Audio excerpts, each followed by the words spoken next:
Chers collègues, nous déplorons, Madame la Présidente, que vos orientations ne prennent pas en compte les difficultés des Ligériennes et des Ligériens. La question de précarité est bien la grande absente de ce budget et c'est bien là ce qui nous inquiète. Plus 4,47%, c'est le chiffre qui correspond à l'augmentation du coût de la vie pour nos étudiants selon une enquête de l'Union nationale des étudiants de France. L'augmentation des loyers, la hausse du prix de l'énergie ou encore celle des produits alimentaires n'ont fait qu'étouffer un peu plus les étudiants de la région.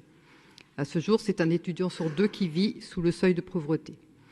Nous ne pouvons rester les bras croisés face à cela. Il est donc nécessaire d'augmenter les bourses régionales, ce qui fait d'ailleurs l'objet d'un amendement de notre groupe. Toujours sur la question des bourses régionales, nous proposons de signer une convention avec le Crous Nantes Pays de la Loire afin que ce dernier assure la gestion des dossiers. Les régions Centre-Val de Loire et Normandie l'ont fait. La région verse toujours les bourses, mais ce sont les Crous qui deviennent les interlocuteurs uniques des étudiants. Cela permet ainsi une meilleure lisibilité et surtout un guichet unique dans le parcours des demandeurs. Nous entendons votre retour fait en commission concernant le refus du Crous, mais il ne s'agit pas là pour eux de reprendre l'aspect financier. Nous regrettons par conséquent que ce point n'ait pas été intégré au rapport, financé des apprenants engagés vers l'avenir, et nous portons d'ailleurs un amendement dans ce sens.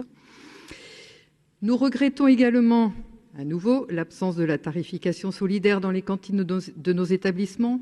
Payer la cantine selon ses revenus serait une mesure forte en soutien au pouvoir d'achat. Nous portons également un amendement dans ce sens. En parlant de lycée, dans le rapport « Garantir un fonctionnement performant des lycées publics », concernant les dotations annuelles de crédits de fonctionnement qui, je vous cite, « assurent un fonctionnement équilibré des établissements scolaires », vous n'êtes pas au rendez-vous. La situation financière des lycées est préoccupante.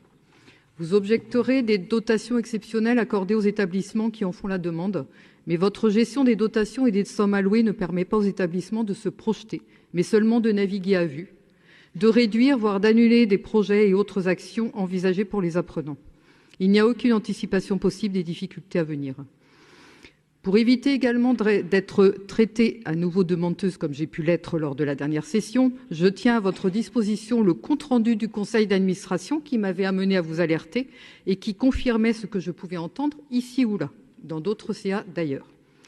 Pourquoi ne pas abonder davantage cette ligne au détriment de la grande roue du Big Bang de l'emploi par exemple, ou encore de supprimer votre contribution financière aux écoles de production, écoles hors contrat par ailleurs, qui viennent directement en concurrence avec des options proposées dans des lycées professionnels. Des lycées professionnels qui voient leur collecte de la taxe d'apprentissage fondre comme neige au soleil depuis la réforme de l'apprentissage. Donc oui, entre inflation des coûts de l'énergie, des produits alimentaires et la réduction de la collecte de la taxe d'apprentissage, les lycées d'enseignement général et les lycées professionnels sont confrontés à des budgets plus que serrés. Vous évoquez également, je vous cite, « La politique volontariste de la région en matière d'équipement et numérique vise à améliorer les conditions de travail des agents. Dans le rapport, offrir aux EPLE des équipements et un environnement numérique de qualité. » Là encore, vos propos ne sont nullement en adéquation avec la réalité quotidienne des agents. Un nouveau logiciel de gestion leur a été imposé qui demande un certain type d'écran, ou plutôt 2 écrans par gestionnaire et par proviseur.